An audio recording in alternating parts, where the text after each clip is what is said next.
Wow, I'm so great at my job. My camera's not picking me up right now. Hang on. Ah, there we go. I guess I can't wear my glasses when I'm using webcam. I have to wait till I have my iPhone to not wear, like, to wear my glasses when I stream. Anyways, I'm late, but I did just have food, so apologies, that's my bad. Well, kind of, but also not. Anyways, hello my little theist, it is Phantom here, and welcome back to another stream. Hello idiot, how goes it? It goes good. It goes alright. How is everybody today? I hope everybody's had a wonderful morning, evening, whichever one it is. Holy shit! I just looked at my stream manager. We just hit 880 followers here. That is insane.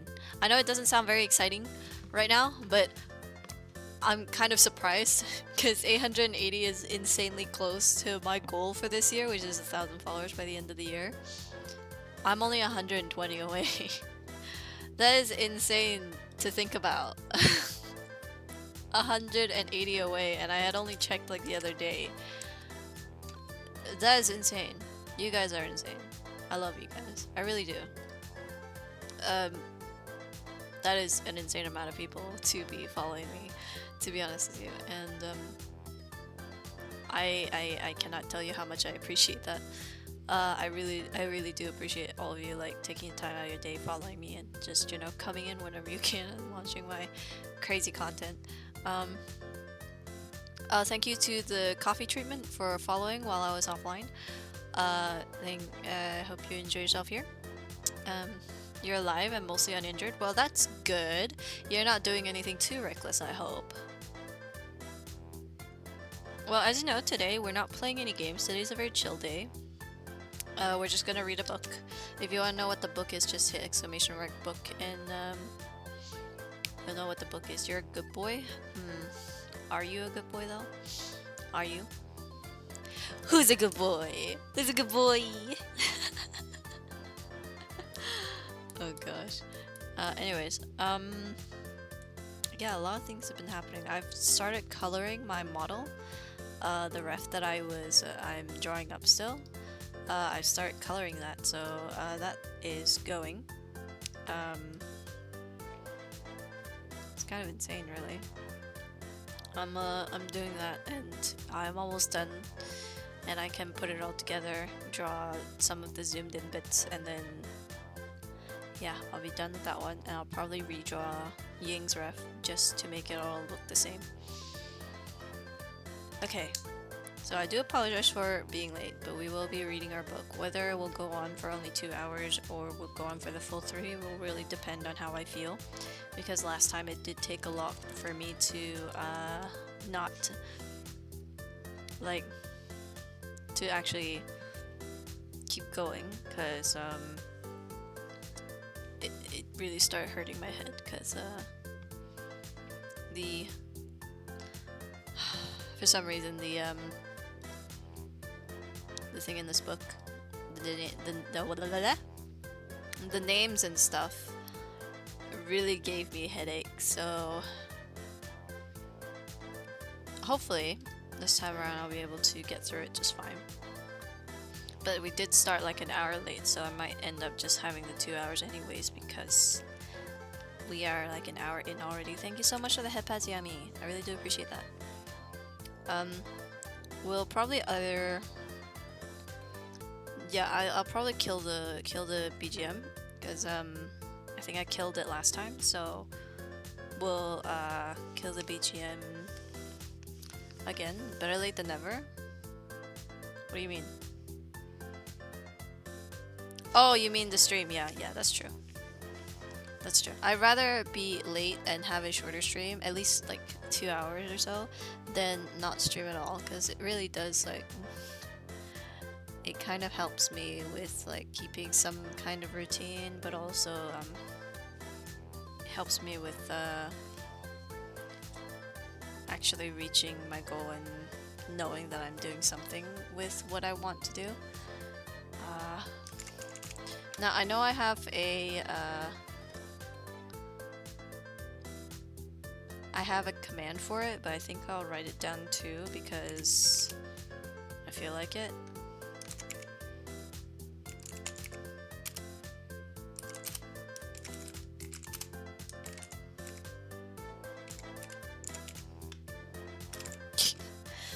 I spelled his name wrong. Do I want this in black though? I mean, everything else is in white. I guess I'll just leave it.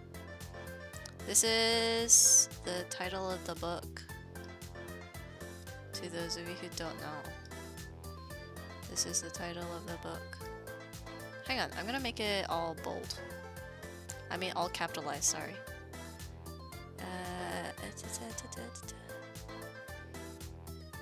Where is uppercase? Startcast? What's Startcast? No, we'll have uppercase and then we'll color it. I know I said I was gonna keep it white, but I'm gonna put it in black because, yeah. Because I'm gonna put it up here.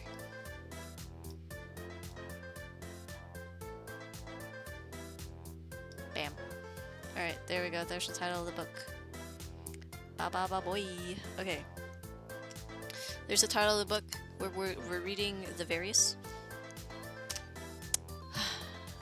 I am excited to continue reading this book because we are like a third of the way through this book.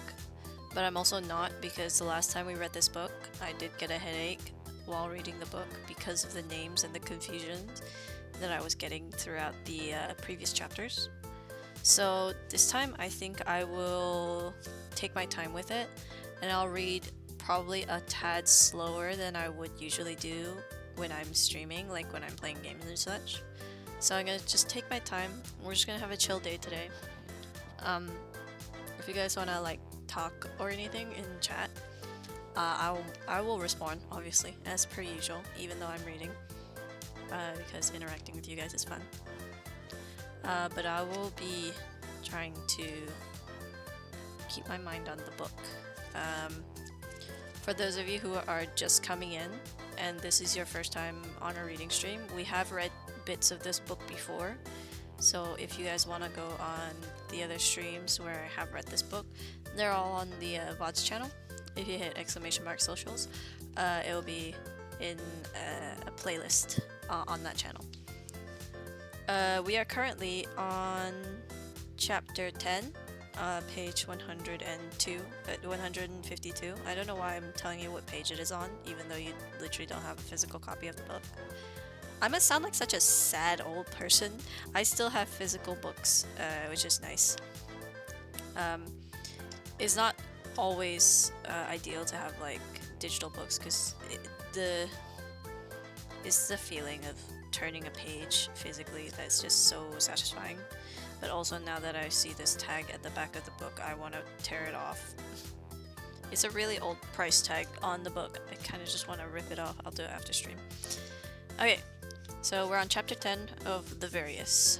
This is book 1 to a trilogy, but I don't have the other 2 books, so I think this will be the only book that we'll read from this trilogy. If you guys do want me to continue this trilogy, I will look for the other books. Alright.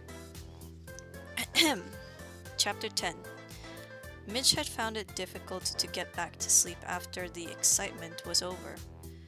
She wondered what Tojo had caught. The cat was just horrible.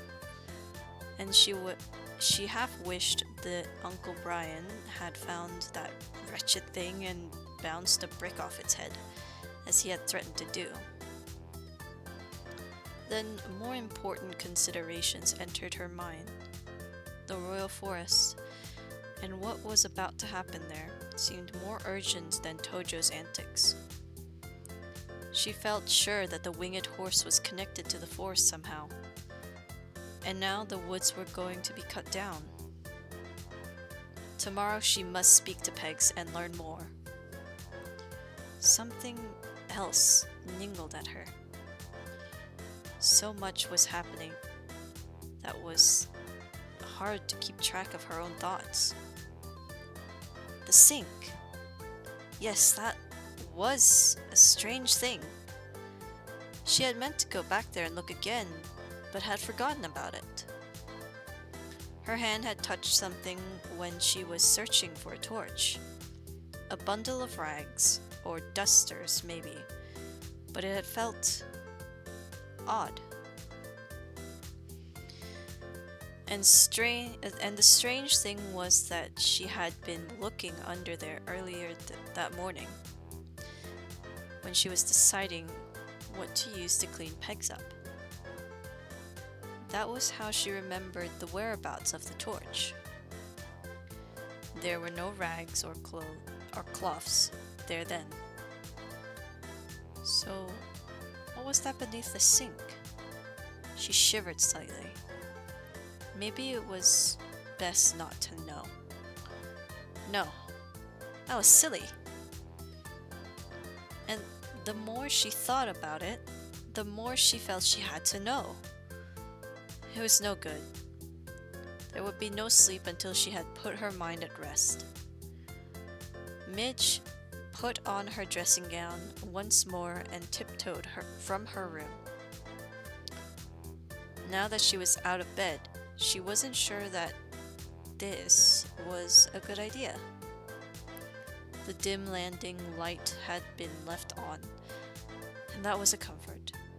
But standing at the top of the stairs and peering down into the dark hallway made her feel a bit nervous. It looked creepy down there. Don't be silly, she thought. Phoebe would be snoring away at the foot of the stairs and everything was as it should be. She remembered her mom telling her that something when she was little. Let me reread that sentence, I read it wrong already. She remembered her mom telling her something when she was little. There's nothing there in the darkness. There isn't there in the daylight. I can't read there, and that, apparently. There's nothing there in the darkness that isn't there in the daylight. And Mom would briefly switch on the desk lamp and say, "See? There are your books, there are your toys. Here's Bob's. And I'm just next door." Bob's was her toy rabbit. She still had him. Most of him, anyway, for he had been loved to bits.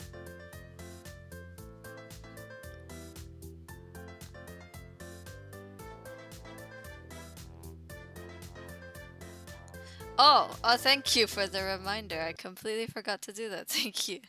Thanks for that, idiot. I got so distracted writing the title, I completely forgot to turn off the BGM.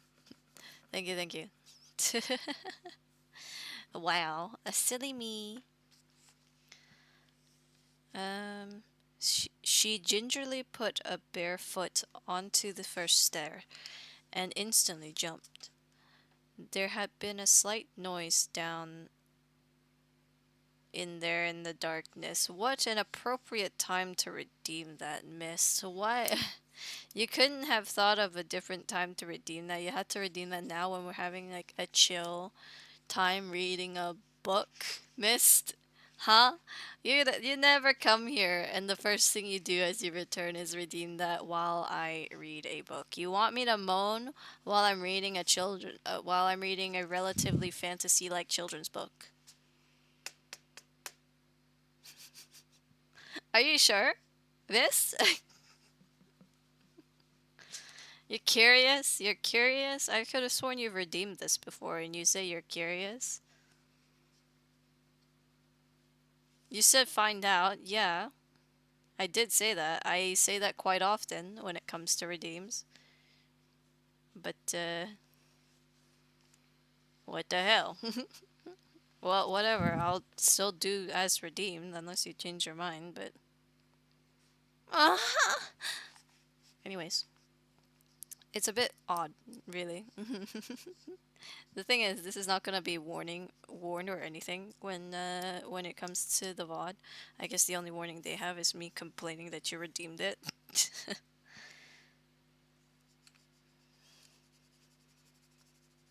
Why would you do this to me, Mist? Anyways, how are you, Mist? How are you doing? Thank you so much for the headpads there. Danger. Thank you, thank you. I do appreciate that. I forgot where I was because I took the tab away. There had been a slight noise down in there in the darkness. Why is it there had been a noise down in there in the darkness? Why couldn't it have just been there had been a slight noise down in the darkness? Why did there have to be an extra in there?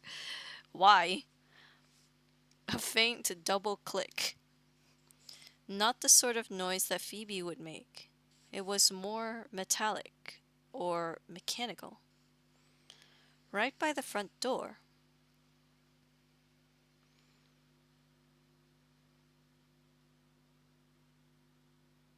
Ah, that's fair, that's fair. And you thought coming here and reading, like listening to someone read a book would be good? I mean, it would be good. It'd be nice to, like, I guess listen to another piece of writing and I guess figure something out, you know. Maybe it was the front door. No, that wasn't it. She suddenly realized what it was. The cat flap. Definitely the cat flap.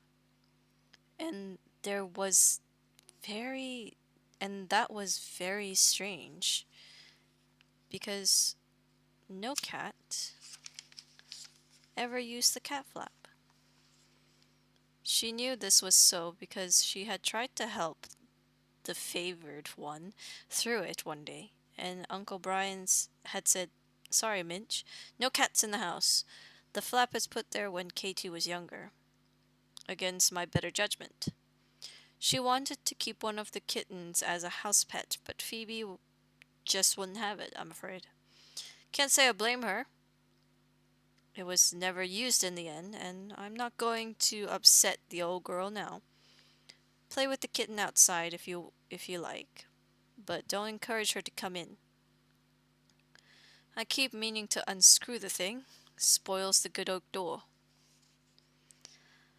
But now something had gone out through the cat flap. Or come in. Maybe it was Tojo. At that thought, her nerve finally broke. She scuttled back to her room and shut herself in. Whatever it was, it could wait till morning. She had slept in later than she had intended. Uncle Brian was already in the kitchen talking to someone on the phone, or rather, he was listening to someone talking at the other end while he munched on a piece of toast and marmalade. He waved the toast cheerily at Midge as she entered, and rolled his eyes. Midge gathered that whoever was on the phone to him was a bit of a talker. Fine," said Uncle Brian. A long pause. "Excellent. Couldn't be better. No, no, it's no prob." Midge took a cereal bowl down from the dresser and noticed a heavy red and black rubber torch standing on the main shelf. "Absolutely," said Uncle Brian. "Really, it's—" He bit off another piece of toast and looked around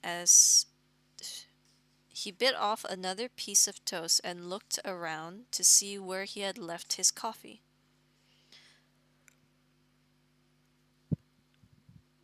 Mitch put down the cereal bowl and picked up the torch, glancing surreptitiously surreptitiously wait, no, I'm definitely not pronouncing that word right.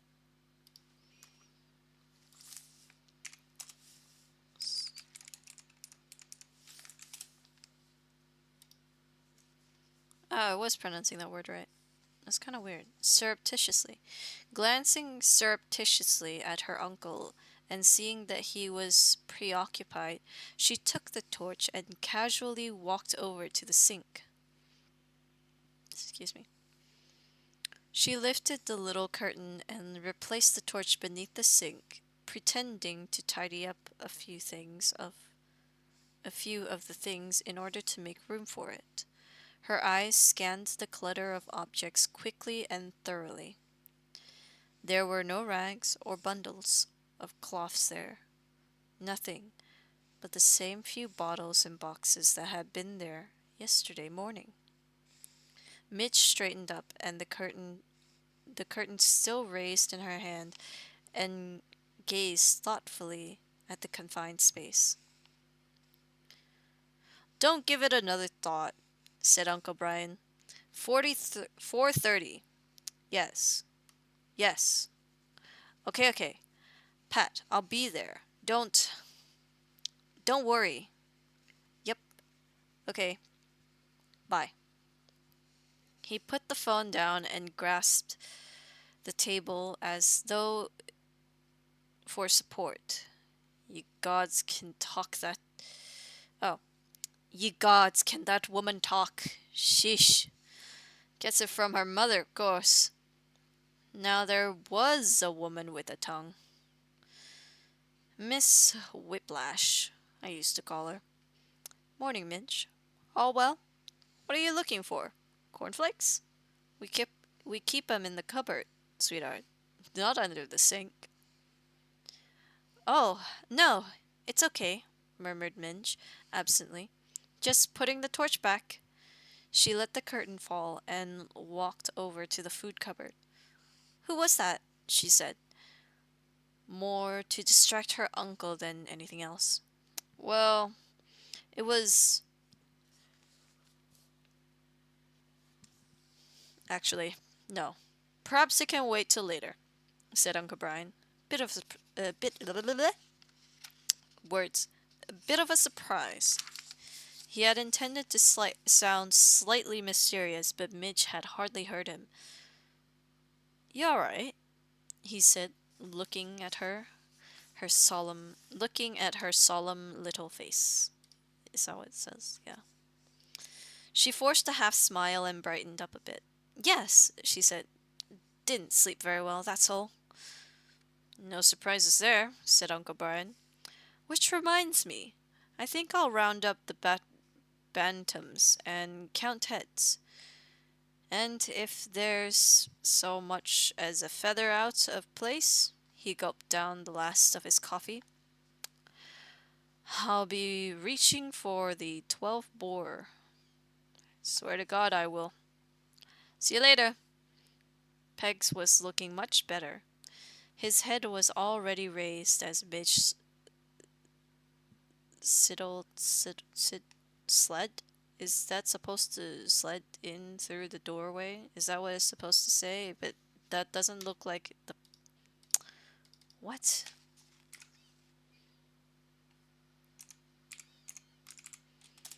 How do you say that? Sidle?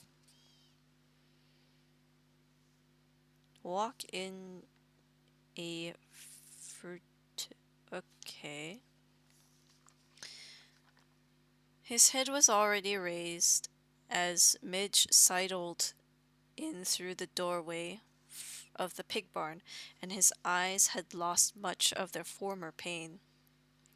I brought water, said the girl, kneeling beside him on the sheet. And you really ought to try and eat something. As an afterthought, she added, What do you eat? What do gorgy horses eat? Again there was humor in the voice that moved so strangely through the colors she saw in her mind. Well, grass, I suppose, Minch replies. Hay, oats? I think I live in a city. I don't know much about horses. And I know little of cities. We may learn from each other. But yes, I thank you. Some grass would be good. Midge stepped back out into the sunshine and pulled up a few handfuls of fresh green grass. She returned and propped herself up beside the small white creature. So magical and mystical, and yet so real and alive. She loved the warm animal smell. Wait, what? She loved the warm animal smell. Oh, okay. The way I read that made it sound really weird, but You're supposed to read it all together, otherwise it's going to sound weird. Alright. She loved the warm animal smell of his coat, still mixed faintly with the soap she had used to wash him down. She gently inspected the wounded wings and was gratified to see that it seemed no worse. Better? Better, she thought, though she was no expert in such matters. I'm hiccuping. I'm sorry. The soft mouth ate the fresh green stuff that she offered, a little at a time, and she could feel Peg's breath, warm, on her pale hands. Her fingers were the same color as a delicate shell pink around his nostrils.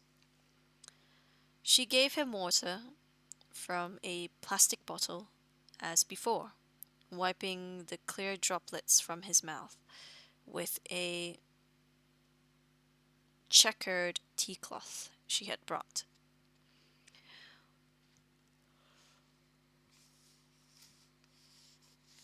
When he had taken enough, she said, "Pegs, I have to talk to you."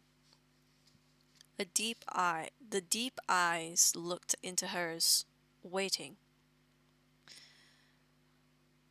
"The Royal Forest," she began, and noticed the immediate weariness, the slight stiffening of the muscles on the horse's neck. "The wood, which I call the Royal Forest, and I think perhaps you do too, though I don't know why. Well, it belongs to my uncle. The land is his. I'm not sure if you can understand that, but it means that he can do what he likes with it. The land, I mean, and the forest. Well, he told me last night that he means to sell it. The forest, I mean, and oh, I'm not explaining this very well, but he's going to get rid of it. The forest will be cut down. It will be gone. And then where will you? I mean, if that's where you live, where will you? Hush, maid. Let me try to understand you. Your kinsman, as you said before, has charge of this land. And the forest too? Midge nodded. And he would destroy it? Why? Well, Midge said, was about to say money, but didn't feel equal to try and explain that what money might be. She tried a different tact. The forest will be cut down so that new houses can be built, she said. Houses? Is that the word for dwellings? For new gorgy dwellings? Yes, said Midge. So he would root up the forest what? So he would root up the forest in order that. But when? The forest, the forest. The forest, guys, the forest. The voice became more urgent now. When will this be? Soon, said Mitch earnestly. Just a few weeks from now, I think. What will you do? Weeks? What are weeks? Well, there are 7 days in a week, said Midge. So I don't know, maybe in a month? 30 days. You know what days are? 30 days? 1 moon? That's right, said Midge. 1 moon, perhaps. Are you sure of this, child? Pegs was attempting to struggle to his feet. Well, that's what he said. I'm as sure as I can be. What are you doing? Help me, maid. Help me to rise. I can't lie here no more. I must leave. But you can't. You're not strong enough. Midge nevertheless tried to assist the animal in his struggles. Finally, he stood, very shakingly, on the polythene sheet.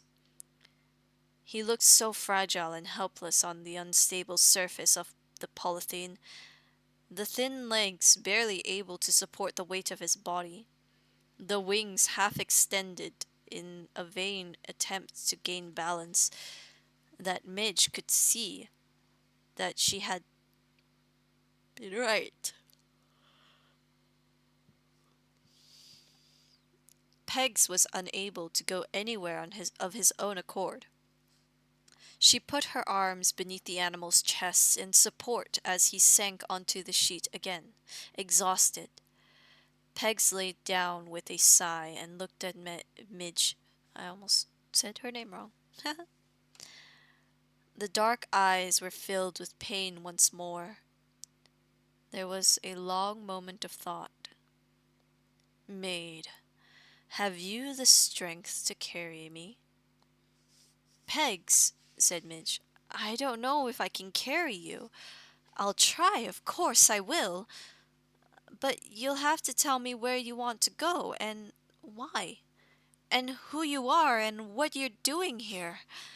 You have to trust me a little more than you do. Yes, it is so. You have shown kindness and faith, and you have earned my faith in return. But all that I know I cannot tell you. I have not the power. It is not in my gift. There are others to protect. Others like you? Other horses? No, there are none like me. But what do you know of the little people? Little people? You mean leprechauns and pixies and things? Fairies? The same. Well, not much. Hey, Conver, we're just chilling, reading a book. Then you may learn much before this day is out. But more I cannot say until I have returned to the forest. Trust me, Midge, and forbear my silence for a while longer, for I shall indeed put my trust in you. I must. Is that where you want to go then? To the forest? Aye. Back to the forest. The royal forest. Hey Conver, how you doing? It's nice for you to join us on our book reading escapades. So many chapters, so many words.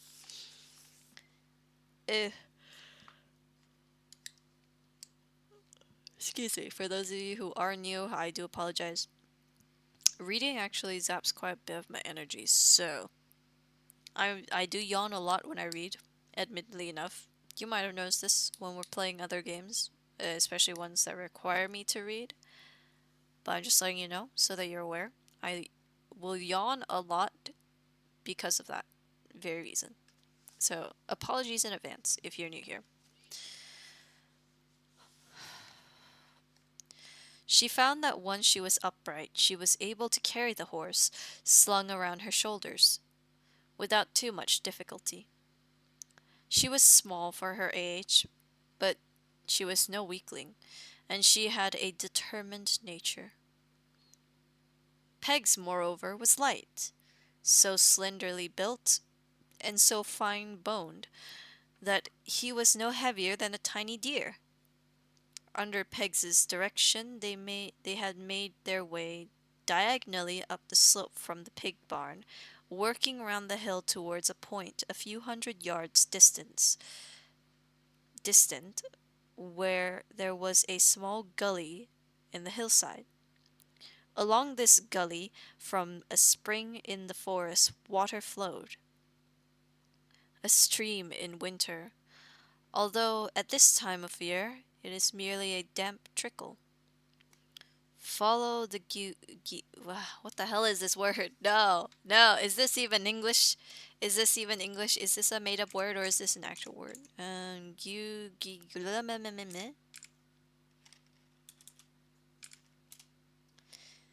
It's not a. It's not a word. It's it's not a word. It is in fact not a word. Okay. Um. Hmm. Follow the Gwili up the edge of the forest. Okay. Midge carefully walked sideways down into the hollow of the gully and then said, I'm going to have to stop for a moment. She was getting tired and thirsty, and her shoulders were aching. She leaned forward and bent her knees, slowly lowering Pegs onto the ground. Pegs found he was able to stand, now that he was on a firmer footing than the polythene sheet had provided, and was even able to walk a few paces. He shook his head, to loosen the stiff muscles in his neck, and glanced about him nervously, his silvery mane and tail shining in the sunlight. They had been very exposed on the open hillside, and he felt slightly safer in the hollow of the gully. He stared up towards the far forest, anxiously scanning the high branches of the beech trees. Midge sat down for a moment. She had brought water with her in a plastic bottle. The bottle dug uncomfortably into her hip, but to retrieve it would mean standing up again. She looked up at the path. Thank you for being first, Cumber. Thank you for being first. She looked up at the path. I'm adding words that don't exist. She looked up the path of the gully. It became narrower and deeper towards the forest's edge, and she could see the soil had been washed away to reveal the blushier, bluish local stone. Blushier. Okay. The bluish local stone. Most of the houses around were built of this material. Mill Farm, unusually, was built of the honey-colored stone quarried from Ham Hill, some 15 miles south.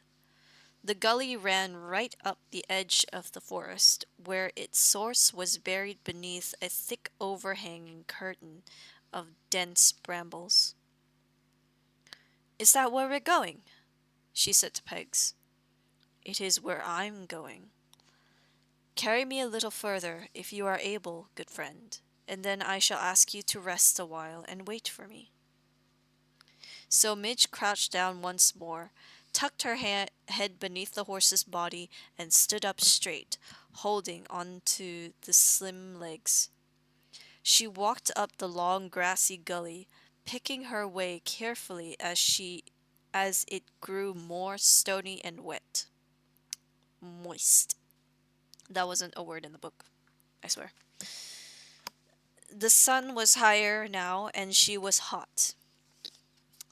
Damn, okay. She glanced at her watch, shifting her grip on the horse's fetlocks in order to do so. 10:15. 10:15. It felt later. As they drew closer to the forest, she noticed that Pegs kept raising his head and looking intensely up at the trees, as if searching for something. At the head of the gully, Midge once again lowered Pegs to the ground. The little horse slipped uncertainly onto the wet stones, and Midge grasped the base of one of his wings to help steady him. God, reading things the wrong way around. Nice. She looked doubtfully at the seemingly impenetrable mass of brambles from which the stream trickled. How will you get through there? She said. Midge, you have done much for me. Now it seems I must insult you. The voice, quiet at first, became louder and firmer. Please, I have to ask you to look away. Face the way we came for a short while. Do not turn again, for the space of a long cooling drink. Then wait here till I return. I shall make what haste I can. Please, I must ask. Midge reluctantly turned away. As she did so, the voice echoed in her head, loud and clear. Briefly parted, soon united. Midge felt slightly huffy. Nevertheless. Oh. Midge felt slightly huffy. Nevertheless. She was so curious, and she had worked so hard that it seemed to be a bit mean to be parted like this, no matter how soon they might be reunited. She pulled the plastic bottle of water from the pocket of her dungarees, and stared down the path of the gully, aware of the slight movement behind her. The faintest rustle of foliage. I still don't think you're strong enough to do this without some more help, she said. Are you sure you can manage? Pegs? She unscrewed the cap of the water bottle and paused, listening. There was no sound. Pegs? She turned around. The winged horse was gone. Glim had watched the gorgy mage in astonishment as she struggled up the path of the gully, carrying Pegs on her shoulder. The archer had hardly been able to believe his eyes, and his first instinct had been to try and shoot the child, for he assumed that Pegs was a captive. He doubted, though, whether even he was skilled enough to bring down one so large with a single small arrow with this distance. He looked frantically around to see if Aken or any of the other Eastwood hunters were close by the woods, but the woods were silent. He was alone. Peering down through the leaves of the tall beech tree, he observed the girl closely as she picked her way slowly up through the gully. The horse was conscious, and by the way it lifted its head occasionally and brought it close to that of the gorgy maid, Glim judged that it was perhaps communicating with her. How could that be? Was he pleading with her? Yet Pegs seemed undistressed. Injured, maybe, but not necessarily a prisoner. The horse lifted its head again, and now Glim could see that it was looking up at the trees as though searching for something, or someone. Him. Was Pegs hoping that there would be someone waiting for him? The maid was looking down, watching where she put her feet.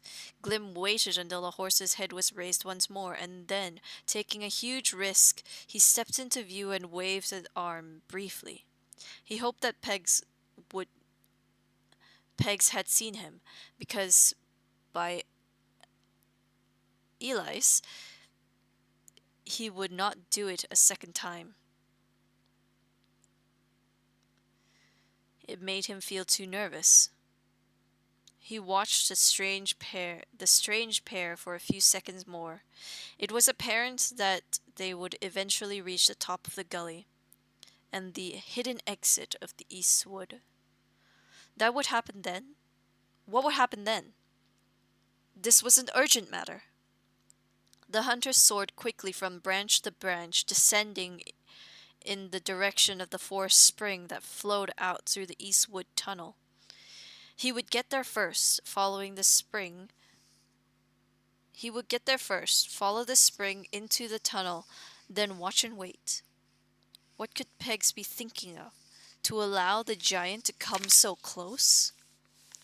As he reached the low branches of the trees that overhung the source of the little freshwater spring, he spotted Rayam. his fellow archer, perched on a young sycamore on the opposite bank. Glim softly clicks his fingers 3 times in quick succession to catch Ram's attention, then flapped his arms and pointed at the ground, signaling that he should descend from the tree. Ram glanced over at him, frowning slightly. He had been watching the small wagtail hopping among the wet stones at the mouth of the forest spring, willing the bird to be still for a moment. And now here was Glim waving his arms around like a hemmed fool. What could be the matter? He sighed as the wagtail flew away and sheathed his arrow. He jumped lightly to the ground. He waited by the spring for Glim to join him. Well, I hope you met a spare, Glim, for now.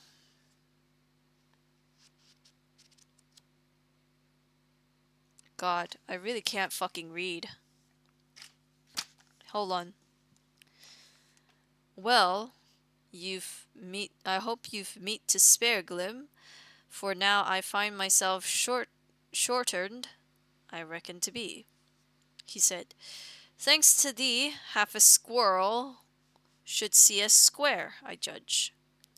But Glim had no time to idle talk. He grasped Ram by the arm. "'Tis Pegs," he whispered urgently. "Pegs is coming!" He pointed down the wooden gully where the spring flowed under the thick wall of brambles, which bound the forest and shielded it from the wide world beyond.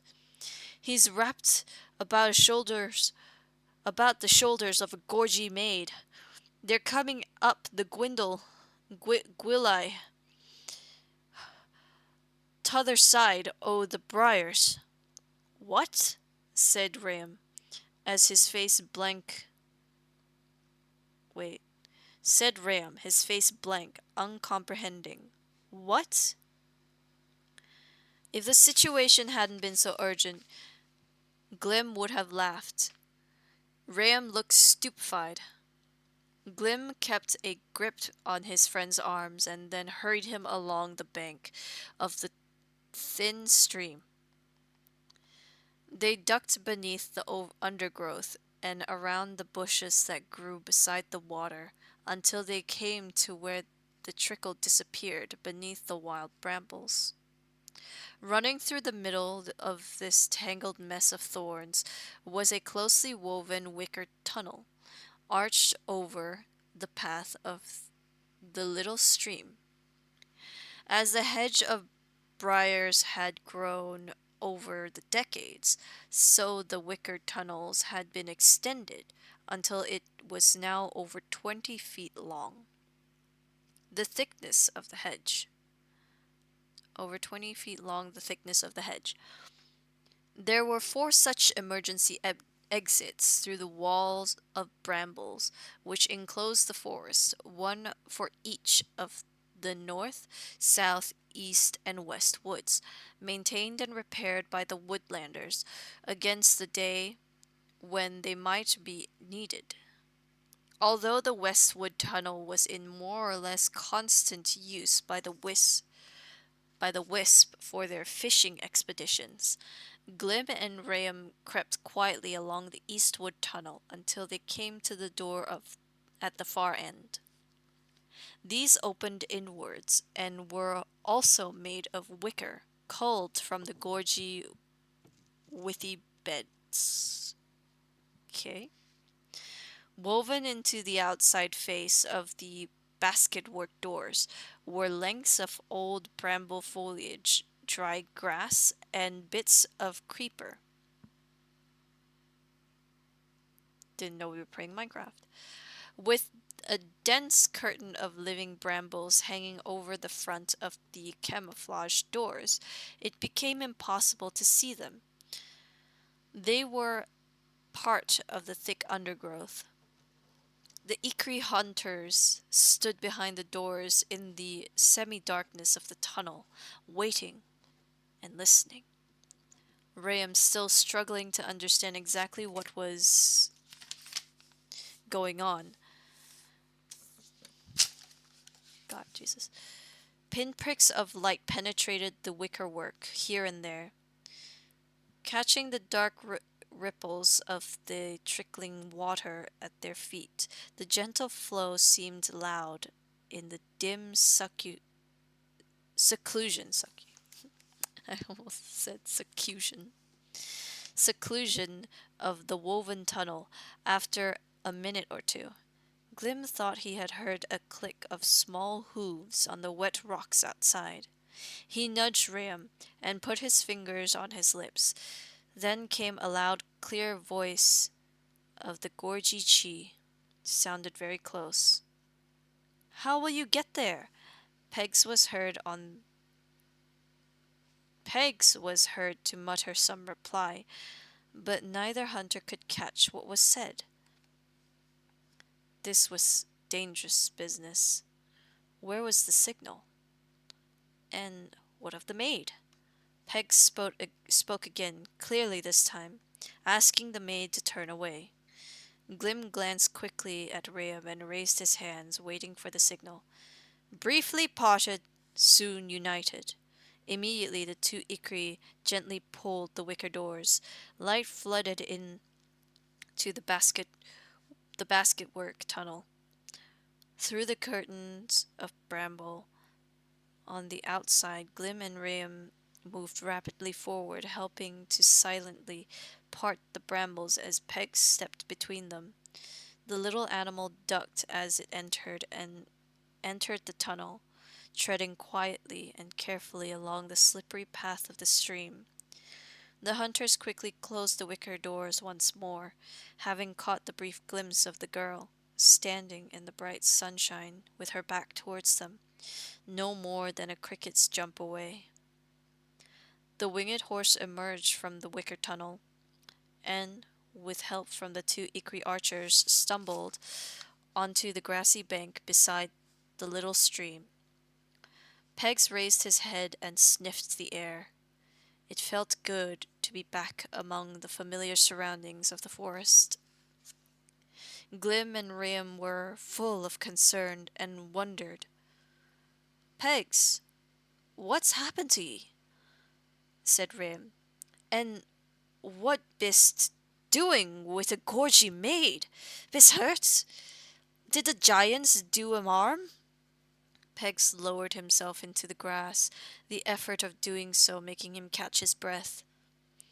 I am indeed injured, but I improve, thanks to the Gorgy Chi. She has tended to me, and I owe her my life. But listen, for I have but little strength for talk. Ram, you must go to Maglin and tell him to summon the elders and the queen. The forest is in great peril. The maid will explain. Glim, go back to the tunnel and open the gates once more. Then keep from sight. I am bringing the maid into the forest. Aye, this very hour I shall lead her to the council, and then you shall see why. Follow us and watch, Glim, till we reach the council clearing. The Ikri archers stared at Pegs in amazement and disbelief. Bringing the Gorgy maid into the forest? What madness is this? No Gorgy had entered the forest nigh on 100 years. The last giant to walk these woods had been Celandine, and the story of Celandine had been passed so far into legend that nobody really knew the truth of it any more. Pegs, said Glim, gently. You ain't well. You'm badly. Let us take ye home, and we'll hear more when you'm strong again. No, Glim. Do as I say. Open the gates once more, and then keep a distance. Go, Ram, and summon the queen and council. Warn the others to stay hidden till the maid has spoken. Have no fear. I will answer to Macklin. As members of the Ikri tribe Glim and Rayam were under the immediate command of their captain, Aken, but Maglin is their general. Babbitts herself, and Ikri, was queen of all the various, yet it was Maglin who held the real power. All members of the tribes were ultimately answerable to Maglin. Pegs had no command over the Ikri archers, yet they both recognized that the horse was somehow beyond the command of all others. Not Maglin, nor the queen, nor even Spindra, for whose herd Pegs had been bred. Could be said to have control over this creature.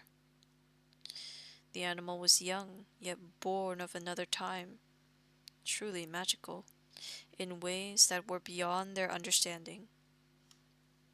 Even as a foal, he had a mystifying ability to speak in soundless words, in an accent that was unfamiliar to the woodlanders, though the language was similar to theirs.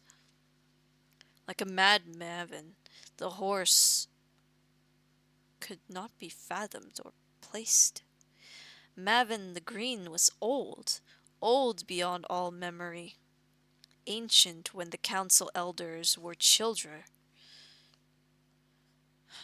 So it was said. And a law unto herself. Pegs was not old, yet still seemed to belong to the same other world he had been born before, and had walked the earth before. Pegs was witchy. So Glim and Rayam hesitate at first to do as Pegs bade them. Decided after all to follow his instructions. Rayam took a few quick steps across the mossy grass, then flapped his wings and rose up into the branches of the trees. He disappeared into the greenery, making his way from tree to tree like a flying squirrel. Welcome in bed. Glim helped Pegs down to the stream once more, and together they crept back along the wicker tunnel. Glim quietly opened the camouflaged doors and squinted through the overhanging brambles. He could see the gorgy giant sitting on the grass just a few yards away, and he shook his head as he turned to Pegs. "This don't feel right," he whispered. "Shouldn't us wait till we've had word from Maglin? Bist sure?" I heard book, and as a book nerd was interested. I see. That's fair. Honestly, this book is good in a sense that as a fantasy book, it's really nice. I'm only on chapter 10 right now, so it's still kind of slow at the moment. But the language that the various kind of speak in, or at least the way they speak, is kind of hard to actually say, like out loud. So I'm struggling a little bit. It also kind of hurts my head to read it because it's, in a way, it's sense, but it's also no sense. It's nonsensical in a way. It makes sense, but it makes no sense. Because it's kind of a mix of Old English, but also not Old English. I was rereading The Lord of the Rings like a month ago. Need to resume that. Yeah. I mostly only read books on stream now, so yeah. Reading progression only happens here. Reading aloud is way harder than you'd think. It is very difficult, but it should help me a bit better to be reading aloud, because, as a new-ish voice actor, it would be good for me to read things aloud, even long things, so that I can go for sessions for longer, right? Also, I might read poems and stuff for TikToks, maybe. Yeah. Pegs looked at the girl as she sat in the sunshine. Poems are nice. I would have to find a good place to find poems to read, because I don't have books of poems. Pegs looked at the girl as she sat in the sunshine, winding a long piece of grass around her finger. He sighed. "I'm sure." Glim paused, still uncertain, then turned to go. "I shan't be far away, mind," he said, "and I shan't take my eyes off you either." Pegs waited until Glim had gone, and then slowly moved forward, silently, nosing his way through the curtain of brambles. The gorgy child sat dreamily on the sunny bank of the gully, her grey-blue eyes staring placidly into the distance. Peg stood still and watched her for a few moments. Everything was about to change. Midge, the girl was startled and jumped, breaking the strand of grass that she had wrapped around her forefinger. "Follow me." She had to crouch very low in order to enter the tunnel. The sharp ends of the interwoven wreaths scratched her shoulder blades as she followed the white horse along the path of the stream. There wasn't much light, and her feet kept slipping on the wet stones. She felt the cold water soaking through her trainers, and realized suddenly that she was afraid.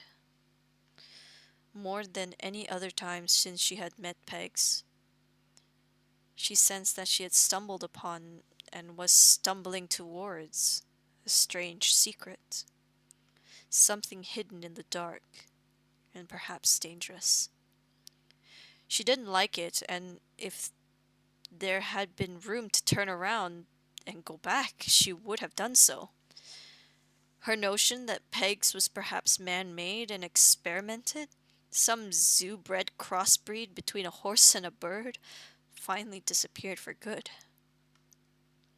She was in a strange wickerwork tunnel, cramped, wet, and uncomfortable, and she was following a horse with a damaged wing. A horse that could speak in strange colors. A magical creature such as the world had never seen. She wished suddenly that she was in London, sitting on the low wall in front of the tech mansions, swinging her legs and watching the traffic, or in the flat helping her mom make fairy cakes. This was scary, and she didn't like it.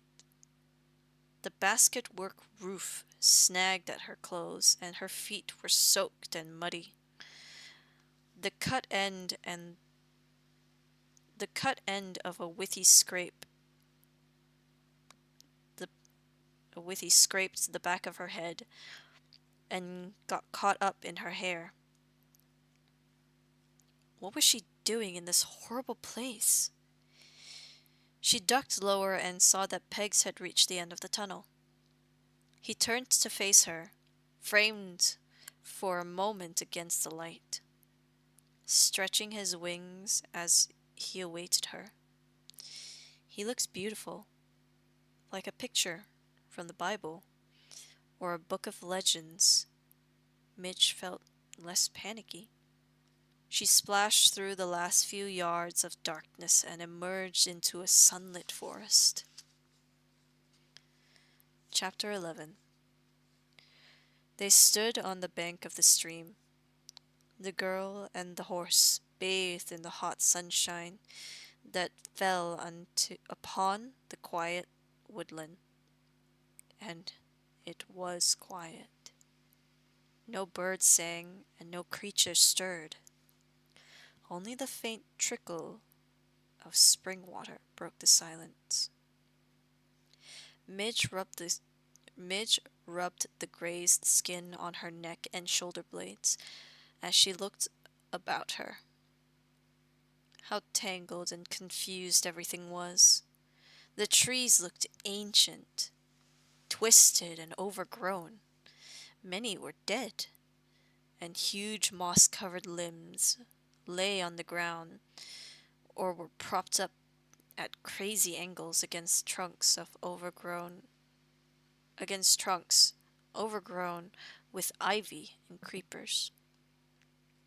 The thick wall of brambles and briars extended far into the woods, surrounding the base of the trees and sprouting in great clumps along the banks of the spring. A strong smell of wild garlic and leaf mold hung on the still air. Away from the spring, the ground rose, rocky and quite steep, and through the distant cedar trees, Midge could see the beginnings of open ground. She turned to Pegs, who had been watching her as he rested his aching limbs.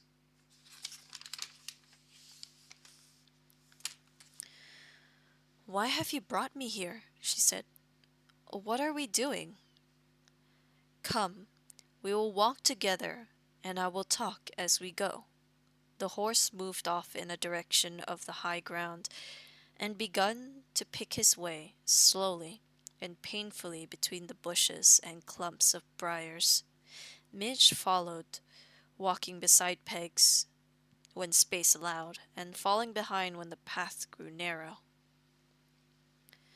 "Do not be afraid, Midge, for I bring you here as a friend, and no harm will come to you.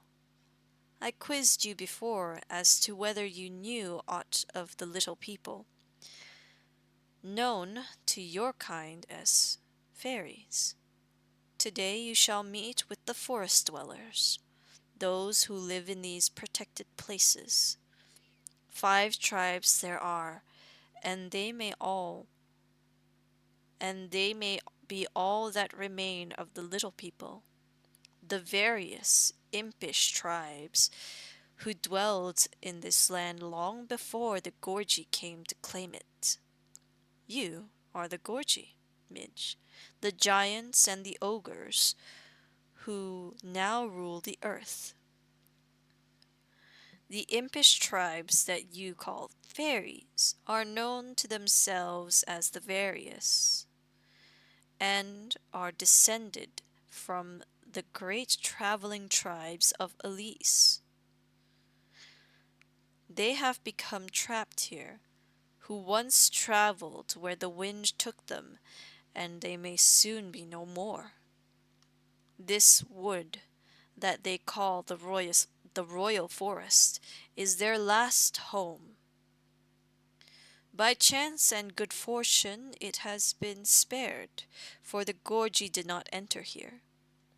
Now your tribe would destroy the forest, so you say, and therefore the various will be destroyed also.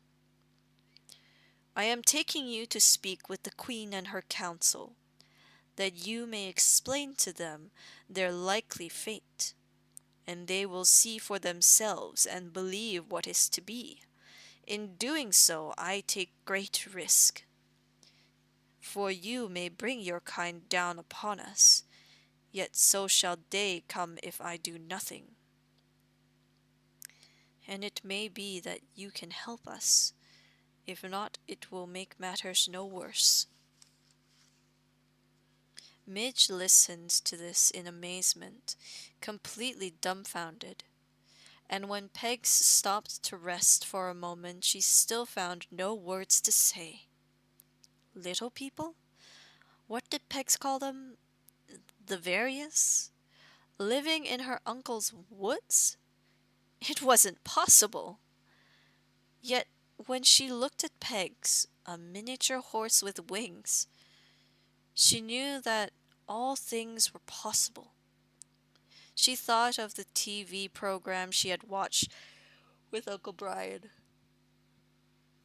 and the closing words, "There are other worlds, worlds within this world. It is an absolute fact that there are creatures on this planet that have never been seen by man." And so it was true. though she suspected that the author of those words was thinking of deep-sea life rather than a flying horse. She knew so little, understood so little. She didn't even know how he had come to be trapped in the barn behind behind a closed door. The horse looked at her expectantly, waiting for some sort of reaction. "Sorry," she said lamely. "I was just thinking." Hydration. Hydration is required. Hydration is required.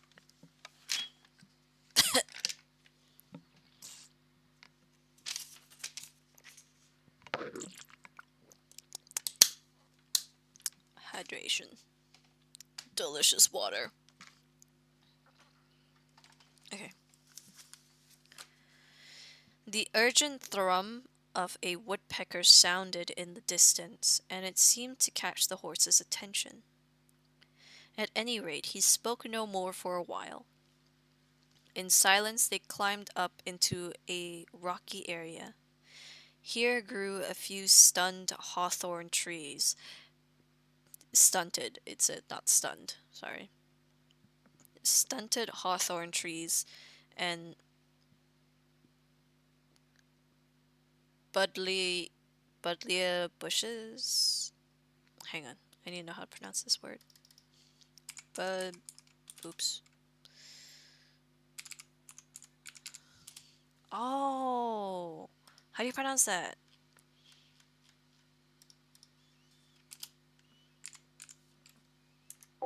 Oops. Budlia, okay. Here grew a few stunted hawthorn trees and buddleia bushes, but for the most part the soil was dusty and the ground stony. There were caves. Midge realized 4 or 5 entrances of which were visible among the bushes and the boulders. She then saw, with a little shock of excitement, the first few signs of habitation. Hang on. I need to turn on my other light because it's not picking me up. VTube Studio is saying that it's blind. It's too dark. I can't detect you. Where are you? Okay. A couple of small pots stood by the mouth of one of the caves. They seemed to be made of some kind of dull metal, like the pewter mugs she had seen on the dresser at Mill Farm. And a third lay on its side in a stained dark liquid that trickled among the flaky bits of gray shale and collected in a small pool. It was apparent that the vessel had only just been knocked over. She noticed also a few damp scraps of colored cloth, orange and mustard yellow, draped on one of the hawthorn bushes, as though lately hung out to dry. Staring at the mouth of one of the caves, she thought she saw some spark of movement in the darkness, a brief glint of light on metal, or an eye perhaps, but nothing more. The humid air hung still about them, quiet and tense. Pegs paused again for breath, and followed Minge's gaze. Here dwell the Truggles and the Tinklers, the underground tribes, though I doubt you would see aught of them this day. They are timid folk, and seldom come out during the moonrise. Oh, seldom come out till the moonrise. Sorry. Cave dwellers they are now, though once they were of water tribes. Naiad and Wisp. They broke from the water tribes and came to these woods long before the others. Truggles and Tinklers they became, by their own naming. The Gorgi were few in the levels then, but when their number increased and lasted and wait, what? But when their numbers when oh God, Jesus, I seriously need glasses, holy crap. But when their number increased, the last of the water folk, the tribes called Naiad and Wisp, were forced to find refuge in the forest also. Lastly came the Ikri, the wandering hunters, tree dwellers, returning to these lands after many generations' absence. The Troggles and the Tinklers then dug tunnels, like Connie's, and withdrew to themselves, how. Living nobody knows how, for no other tribes people enter their domain. They fashion strange devices, gewgaws and baubles, and are altogether the most curious folk. Minch stared in amazement at the little cluster of caves, and was desperate to hear more of the lives being lived in such an unlikely place. Her head was filled with questions, and her tongue was loose at last. But how do they make things? And what things? And what do they dig with? Do they have tools? Shovels? She was reminded of Snow White, and wondered whether the cave dwellers were like the seven dwarfs.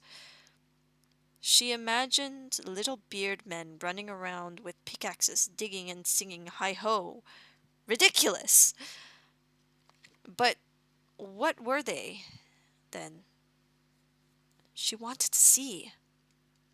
The horse was already moving, however, climbing up towards the plateau beyond the thinning tree line.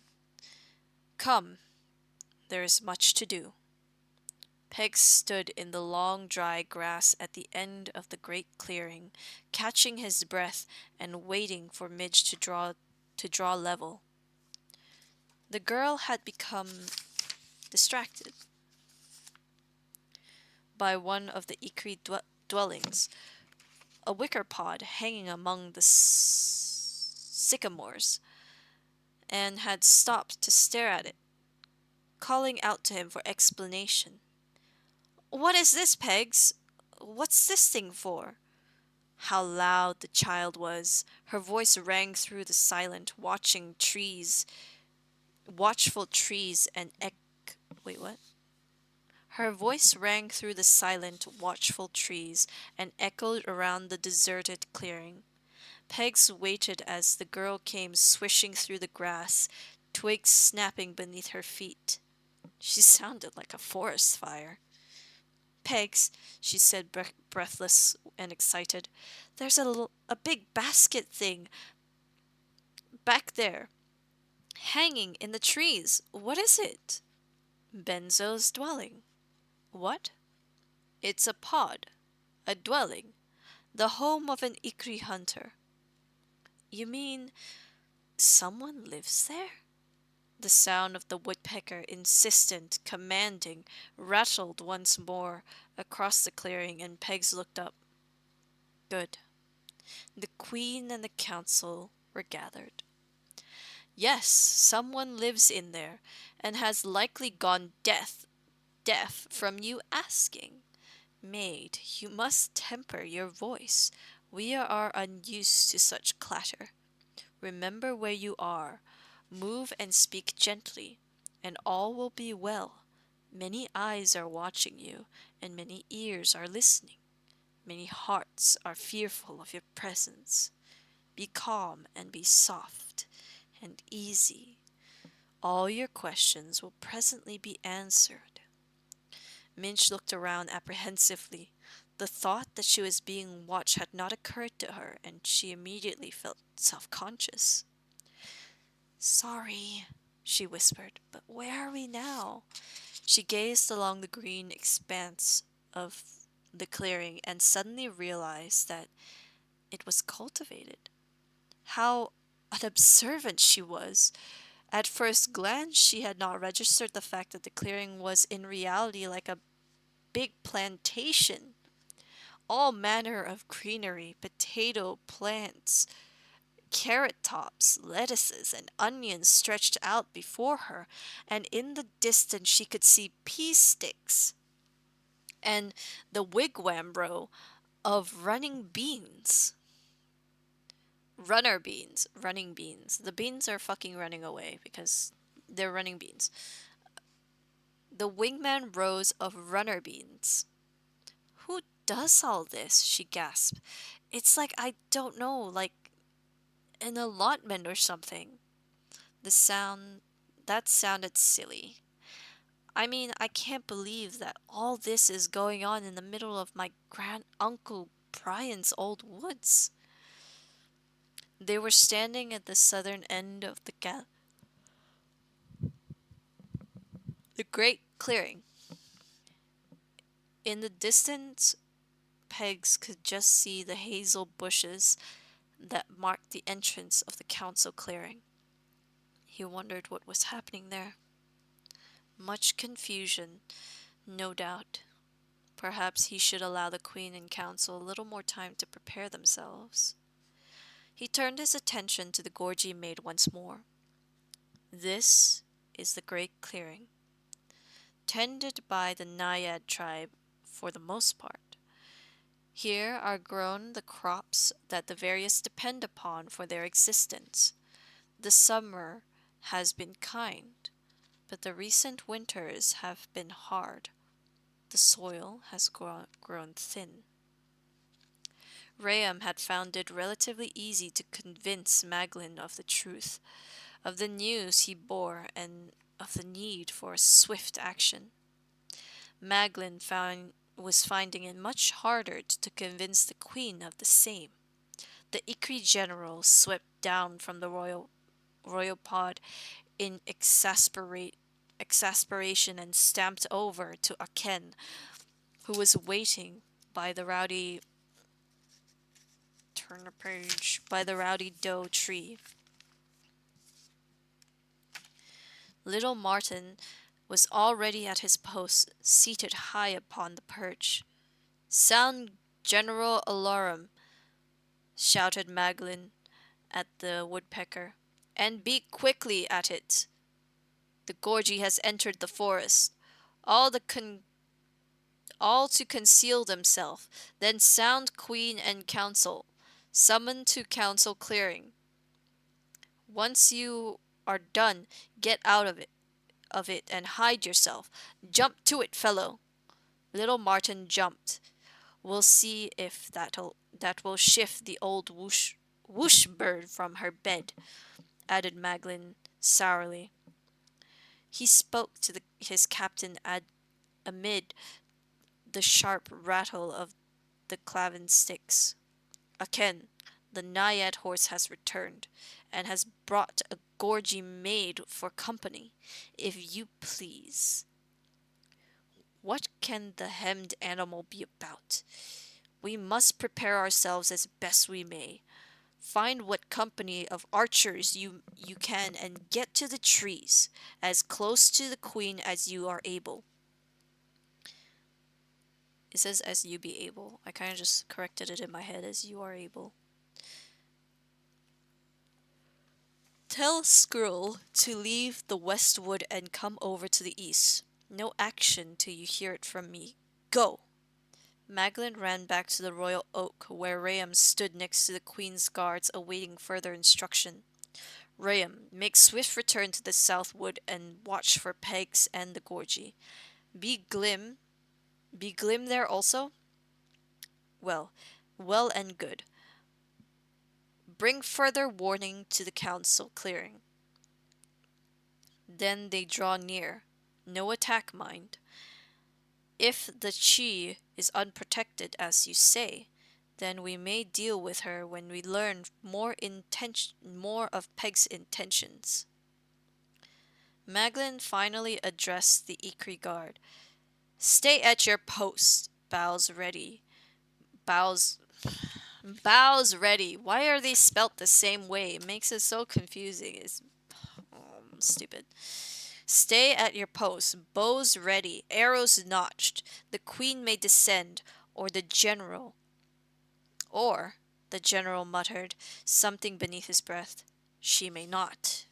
He turned, made his way towards the council pods where Ardal was the first of the elders to begin the shaky descent of the willow ladder.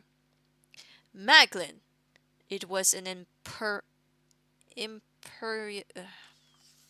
English words are such a pain in the butt. Let me...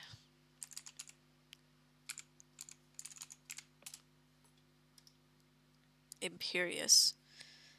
Wouldn't that be spelled with an E, not an I? Whatever. It was the imperious voice of Babbitts, calling to him from the entrance of the royal pod. She had apparently decided to sit up and take notice after all. The general muttered a few things beneath his breath, began to retrace his footsteps.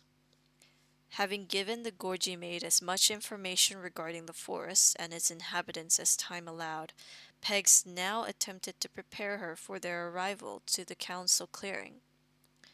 He had already spoken of the separate tribes, explained that the Ikri were hunters, winged and able to fly after a fashion, that the Naiad are farmers, for the most part, and the Wisps are fishers. Now he needed to tell of the Queen and her council. It is certain that you will meet the council elders, and likely that you will meet the Queen. The elders are the eldest members of the Ikri, Naiad, and Wisp tribes. They are named Krozo, Ardell, and Damsk. The Queen is named... What about the Troggles and the Tinklers? Said Minch. They did not... Don't they have elders too? Will they be there as well? The elders are of the upper tribes. There are no cave dwellers on the council. Why not? That doesn't seem fair. It is not for me to judge such matters. The Queen is named... It sounds to me as though the cave dwellers are treated rather badly, Midge persisted. First, they have to put up with the other tribes invading their forests, then they have to go and dig holes and live underground, and then they don't even have anybody on the council? And if the ones who live above ground are called the upper tribes, does that mean that the ones who live below are called the lower tribes? Yes, they are known as the lower tribes. However, aha! And are they called the lower tribes just because they live below ground, or because they're lower in value or something, lower as if they're not good? Lesser, that's the word, lesser tribes. It sounds like prejudice to me, she added loftily. It was nervousness, she knew, which made her act like this. She did it at school sometimes, arguing in class with Miss Clifton over some point of history to disguise the fact that she had forgotten her homework or PE kit. Or something. Now she was apprehensive, afraid of what she was about to see. She felt that she was being watched, judged, and that she was all alone and perhaps unwelcomed in a strange, strange land. And here she was upsetting Pegs, her friend. But Pegs was wiser than she knew. He had already told her of the council clearing lay directly beyond the bushes at the end of the great clearing, and he had noticed the girls' increasing agitation as they approached the path that wound through the bushes. Naturally, the child would be uneasy. A towering giant she may be, but a child nonetheless. Let us rest for a moment, for I am weary. I little thought this day and I would make such a journey. Oh, I little thought this day that I would make such a journey, who could barely stand at sunrise. Carry me, carry me again, gentle maid, as you did before. Bring me before the council upon your shoulders, and let all see how I am in your debt, and how I should never have returned to the forest were it not for you. The idea was appealing, if a little theatrical. Peg's being probably capable of walking for at least for the last 50 yards or so unaided, but it had the desired effect, which was to make Midge feel that her presence was justified and deserving of tolerance, if not gratitude and honor. Gratitude and honor of a sort were amongst her own feelings as she knelt once again and lifted the snow-white creature upon her slim shoulders. It was a dramatic picture the pair made, therefore, as they emerged from the pathway through the hazel bushes and entered the council clearing. A gorgy child, fair-haired, clad in green dungarees and pale yellow t-shirts, with a white horse draped about her shoulders. Midge stepped self-consciously into the clearing, feeling the comforting warmth and weight of the horse's body around her neck, gripping the delicate fetlocks tightly in her clampy fingers. She couldn't seem to catch her breath, and her heart was beating painfully. It was impossible for her to imagine what she was about to see, and she needed to get it over with, to find the reality of it immediately. Her eyes darted around the arena, the center point, some kind of small stone post with a pyramid top, registered quickly with her a large white tree, dead, over on the other side. Over on the other side. Okay, hang on. Hold that thought. Hold that thought. I'm going to read that entire sentence again. I feel like I was pausing in stupid points. The center point, some kind of small stone post with a pyramid top, registered quickly with her. A large white tree, dead over on the other side. More of the strange hanging baskets, pods, something in the bare branches of the dead tree. A bird? Colors, or rather black and white. A speckled patch of black, white, and gray in the far left clearing. There, she saw them. A group of figures huddled in the dappled shadows beneath the sycamore. They were real. 10, maybe a dozen little people standing very erect like meerkats.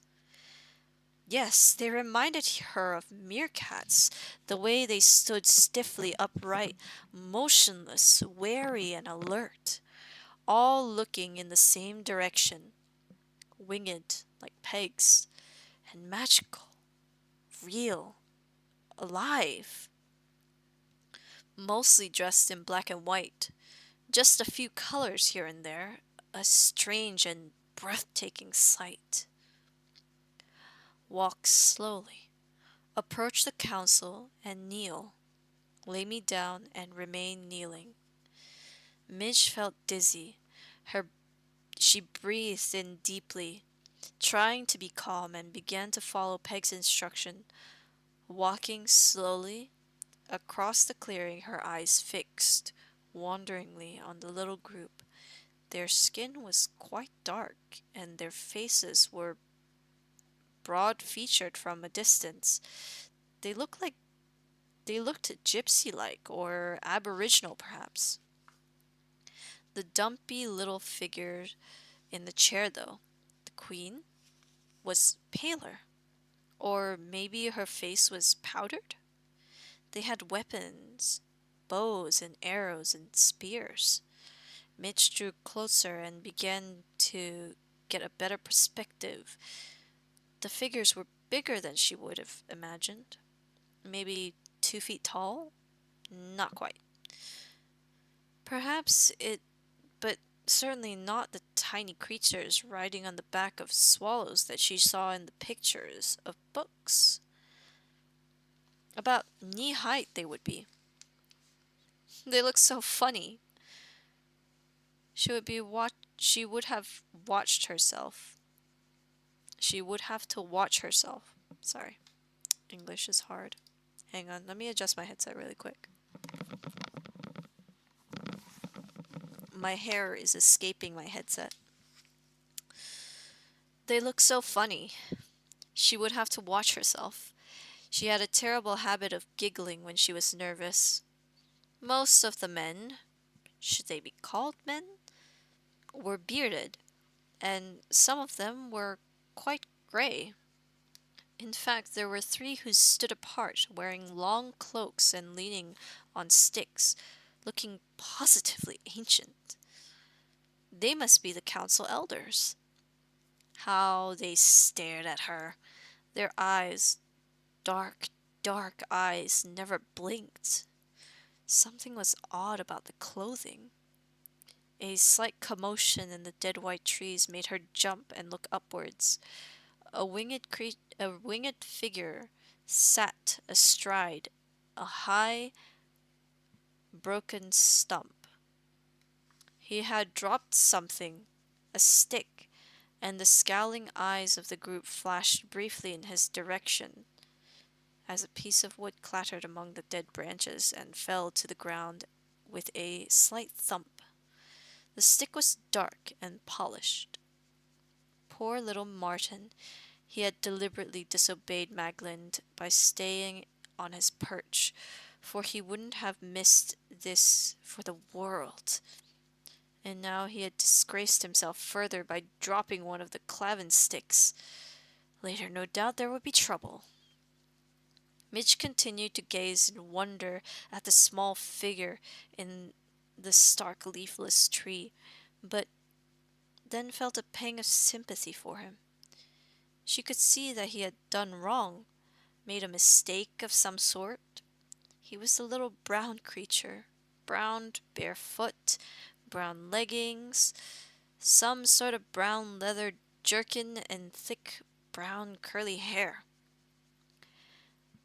He had another polished stick like the other one that had fallen to the ground, tucked beneath his arm.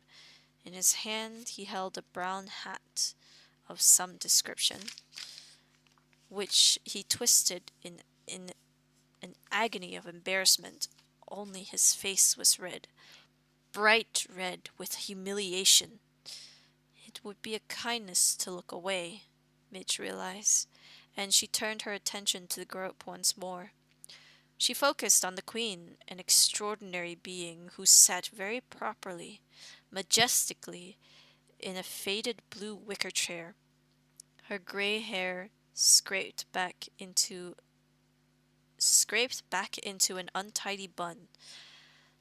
The chair had handles on each end, and looked a bit like an open carriage without wheels. The near side had a very low middle section, so that its occupant could step in and out, presumably. The queen held aloft a large black fan, far too big for her, and in the other hand, resting in her lap, she held a tangerine.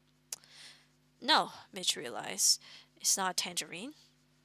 But she held an orangey red ball. It looked like a polished stone. Okay. Her stiff, regal pose was made ridiculous by the details of her appearance.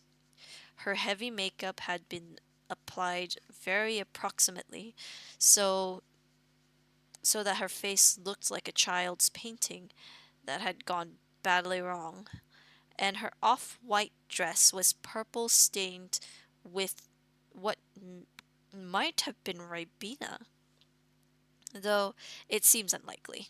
Some sort of fruit juice, at any rate. Midge could not meet the imperious stare of the puffy little eyes and smudgy eyebrows raised in quarry without desperately wanting to laugh.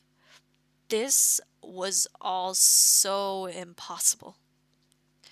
She could feel the beginning of some kind of hysteria rising inside her. It became worse as the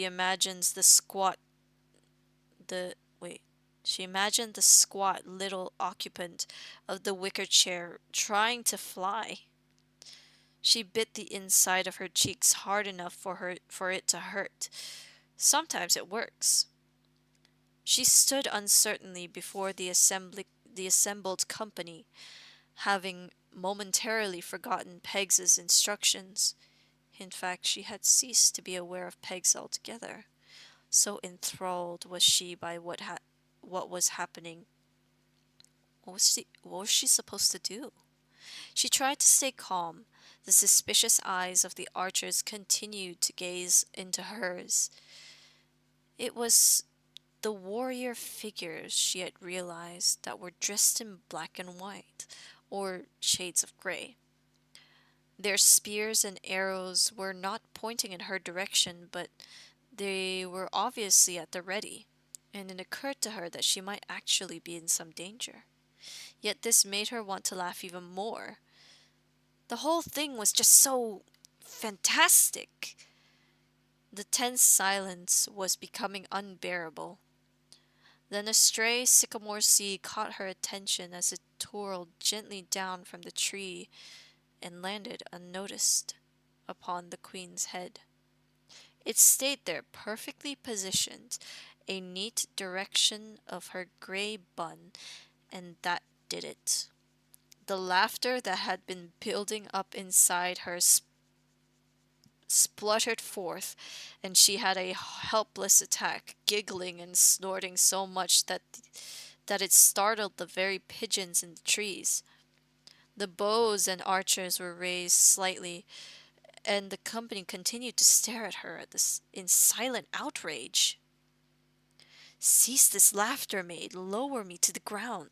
Do not speak until you are dressed." Peg sounded quite cross, and Midge did as she was told. She half apologized, took a deep breath, and knelt rather awkwardly onto the warm grass in front of the group. Leaning forward, she gently allowed Pegs to slide from her shoulders to the ground. Oh shit. And to the ground, breathing out again as she did so. The horse lay like an offering or sacrifice before the queen in her blue wicker chair. Sitting back on her heels, Midge was now only a little taller than the gathered company. The queen half turned and beckoned to a figure standing behind her, a drab and careworn little thing in a beige smock. A maid, perhaps? Who drew closer and inclined her head. "Dolly, is this the missing animal?" the queen inquired. Her voice was high, and went up and down in a funny way, almost as though she was singing the words. Dolly glanced at Pegs. "I believe 'tis my lady," she replied. The queen gave the winged horse a dubious look. "That's not a goat," she said, to the astonishment and delight of Midge, who had dropped her eyes in an attempt to hide her amusement. She found herself staring at the feet of the royal personage, but then had to fight harder to control herself. Her upper lip began to quiver once more. A warrior figure armed with a spear stepped forward decisively, taking control of the situation. He addressed the queen, although he never took his dark eyes off Midge.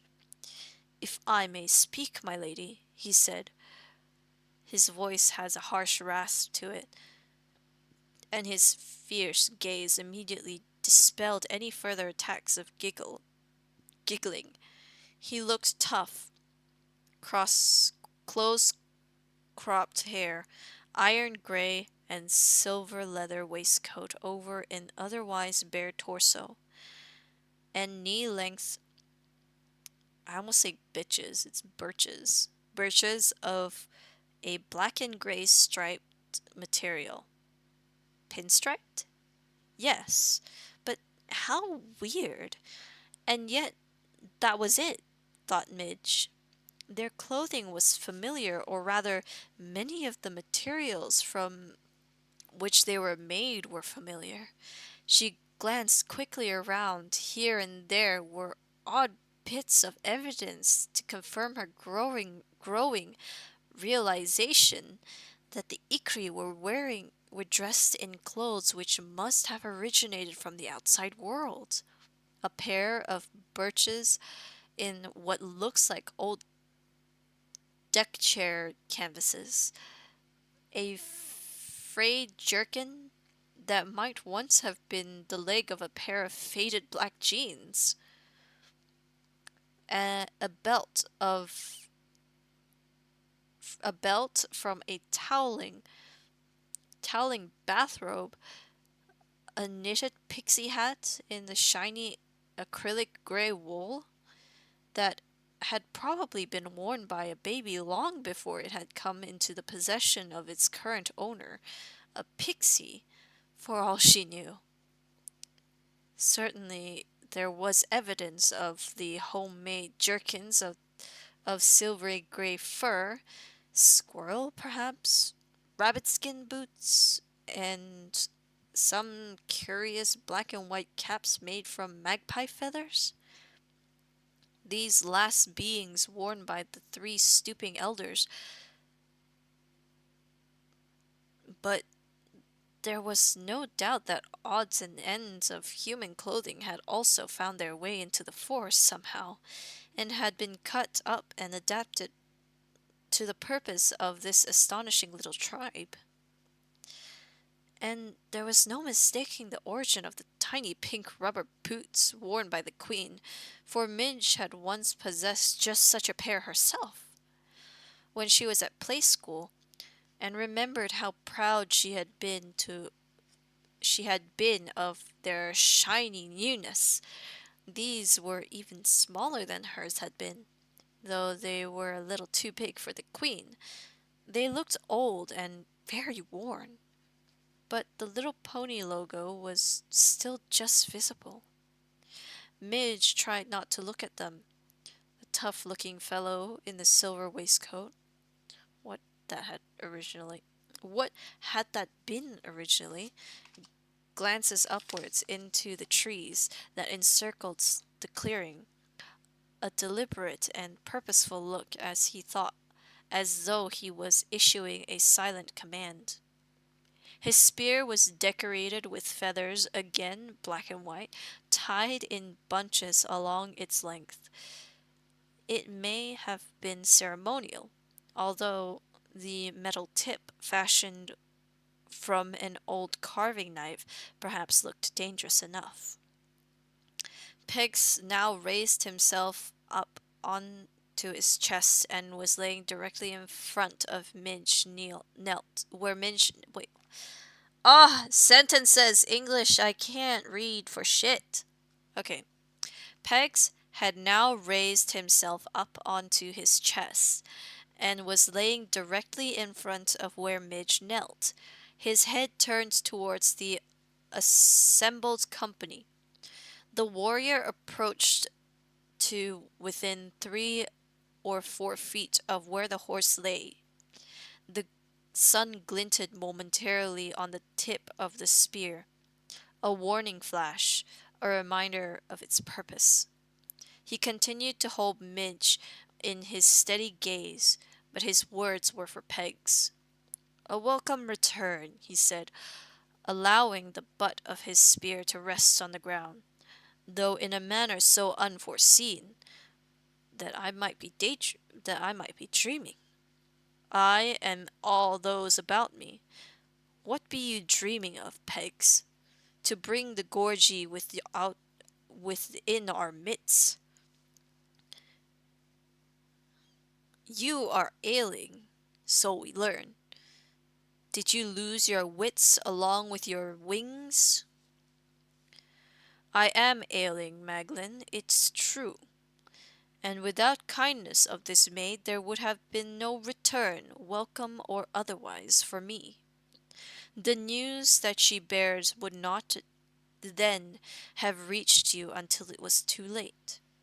As to my wits, you shall judge, and all here shall judge. Help me to my feet, maid. Then remain as you are. Midge shuffled forward and put her hands under the horse's belly, helping to support the weakened animal as it struggled to standing position. She stayed kneeling, hunched over a little, her shoulders now being about level with the horse's back. Her hand strayed comforting to the base of Peg's damaged wing. Only one wing's damaged, sorry. Her strayed her hand strayed comfortingly to the base of Peg's damaged wing, and she allowed it to gently rest there as he continued. When I flew from this place 5 nights ago, I was way across the dark wetlands, as was intended. I saw the lightened Gorgie settlement far below me, and beat on till at last I gained the far woods beyond. Much exhausted for I have never flown a distance greater than the length of the clearings of the royal forest. I was in great need of rest. But I did not dare lay down for fear of what might befall me in the darkness. Pegs paused for a moment as if gathering the strength to continue. I can scarce recount the loneliness of that night, nor the terrors of the following day. If we had hopes that the far woods might provide us with the means of our further existence, then we must abandon such hopes forthwith. Pegs paused again, and Midge felt the creature's body shudder slightly beneath her touch. At sunrise or soon after, the woods were filled with such a noise that I scarce held on to my wits. Such a beating and hammering there was, seemingly all around me, and such a din of gorgy voices, that I believed the world had gone mad. I thought to hid myself among the thickets and brambles, yet from these very thickets come great quantities of birds I never saw their like, flying and running in terror also of the fearful noise. I fled likewise, not knowing what else I should do, even to the very edges of the woods, and all the while the gorgie came crashing on. But now, from beyond the confines of the trees came loud cracks and explosions, so that all was in even greater confusion. The birds left the woods and took to their wings, but I just not. I just not stay, and I just not break for open ground, or fly, or sky. Wait, I just not break for open ground or sky.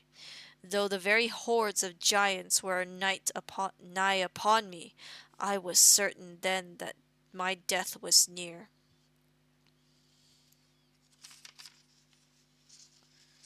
Hold that thought. Yeah, it's fine. The clearing was silent as Pegs rested yet again. His breath was fast and shallow, and it was clear that the memory of his experience was a torture to him. Midge looked at the little assembly before her as they stared wide-eyed at Pegs. now at Peg's now, not at her, and noticed that the queen had begun to fan herself. Her mouth was open, and her whitened face was shiny with perspiration. The warrior in the silver waistcoat, Maglin, scratched his grey stubble and shifted his stance slightly, but said nothing. In dark despair, continued Pegs, I found a desperate refuge, a great tunnel, surrounded by fresh earth near the edge of the woods. I reckon it to be a lair of some beast for its stink, but care little, nor gave a thought of what might await me there. I crawled within and hid me the from the raving world above, hearing the boots and stinks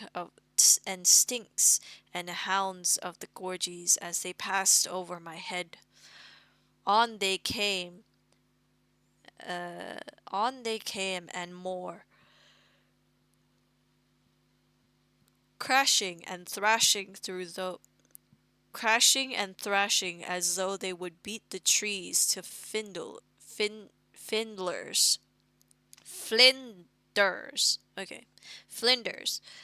None here can know, and I hope will never know that terror, and yet they may, for it is of such things and worse that this chi would tell. I'm assuming it's short for child, so that's chai. Silence! Let me finish this page. Was she among them that day? Said the grey-headed warrior, looking at Midge. And did she find you there? No, Maglin. My tale is not over. When at last the woods grew quiet again, I thought to rest a little and recover my senses. But then I was aware that in the deep tunnel some beast was astir. Scrappings and shuffling I heard, and knew that I was not alone in that noisome place. I had no wish to escape the gorge, only to face the jaws of a bruck, and so I crept from the ground once more and hid me in the woods till sun wane. A worse day I've never spent. In day great fear, and with little rest. There is no relief for our plight to be found in the far woods. I speak plainly, and as one who has seen it to be so.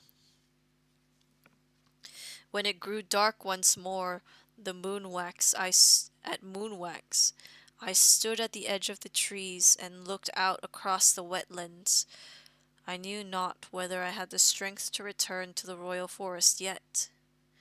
I would not stay a moment longer.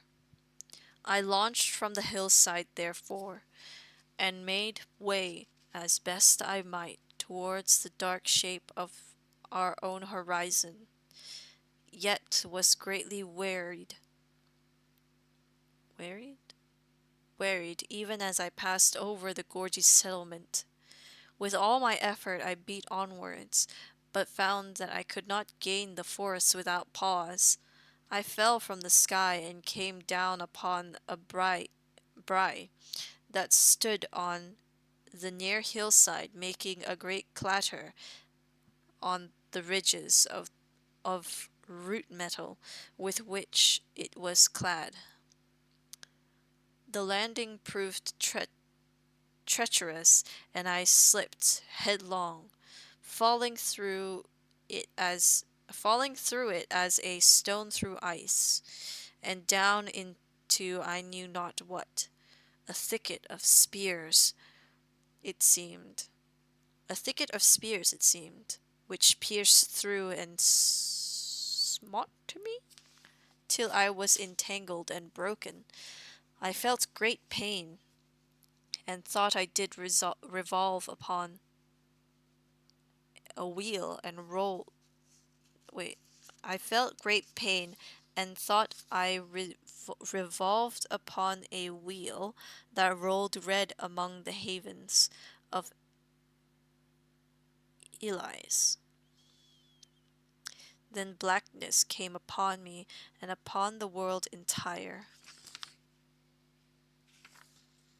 And I think I will stop it there for now. It will continue where basically Midge is responding to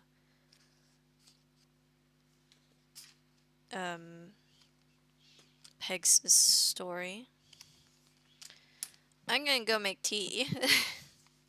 I do realize that it's a much shorter stream than usual, like an hour shorter.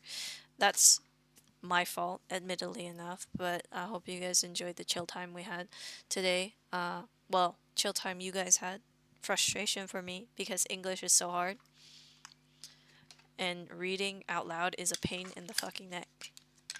I'm telling you, if you don't read out loud, try it. For at least like one chapter of your next book that you decide to read. I promise you it's hard. Alright, so... Okay, that will be all for today. Tomorrow we'll get on to Genshin, and we'll finish up the summer event and also do the new TCG event that's on.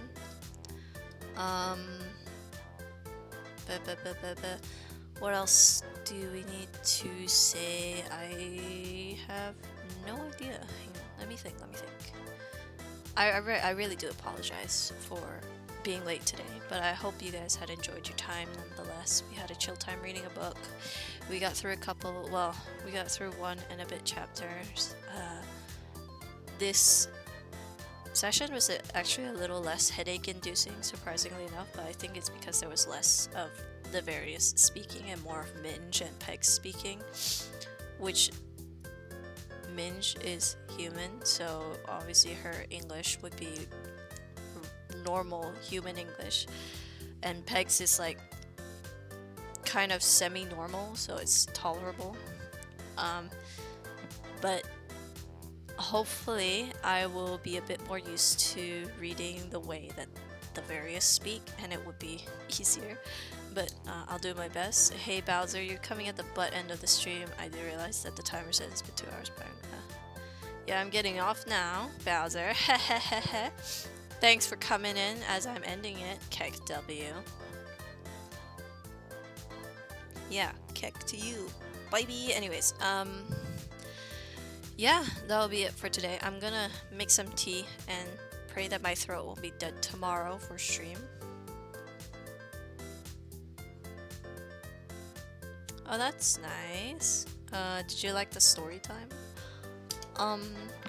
Anyways, I don't know when we'll come back to this book. We usually come back, it's usually like quite a while before we actually come back to a reading session, as it is quite a while before we get back into like other game sessions too, to be fair, because there's a lot of game sessions and I have not been streaming properly, but hopefully we'll get through them and then we'll manage. Didn't hear what part? What part, Bowser? What didn't you hear? Yeah, we'll hopefully come back to reading this book at some point in a few weeks. I'm not sure how many weeks, but we'll see how long before I get back into this book. We'll be back on Genshin tomorrow. Yeah, I think that's all I have to say for today. Yeah, thank you, Little Thief, so much for coming to today's stream. I hope you enjoyed this little storytime chill session today. If you want to know what book we are reading, there you go. As well as its release day. If you're not already in the Discord server, do join the Discord server and follow me on all my socials if you're so inclined. I'm trying to do more TikToks. I'm trying to edit the ones we currently have and then do some voice work for TikToks. I'm not sure what I'm gonna do. I'm thinking of reading some poems and stuff, but I actually have to physically look for poems and stuff to read. So yeah, I'll go look for those, and once I finish posting the clips we have here on Twitch, I will post those every Sunday so that I have something for every day of the week. So we stream every day of the week. Saturday is only Thieves content, and then Sundays is TikTok content. There you go. There's the schedule for every week. But yeah, thank you all once again so much for coming to this stream. I really do hope you enjoyed yourselves. And I'll see you, my little thieves, in the next one. Bye. I'm going to have some tea, Bowser, and then I'm gonna go to sleep. Bye.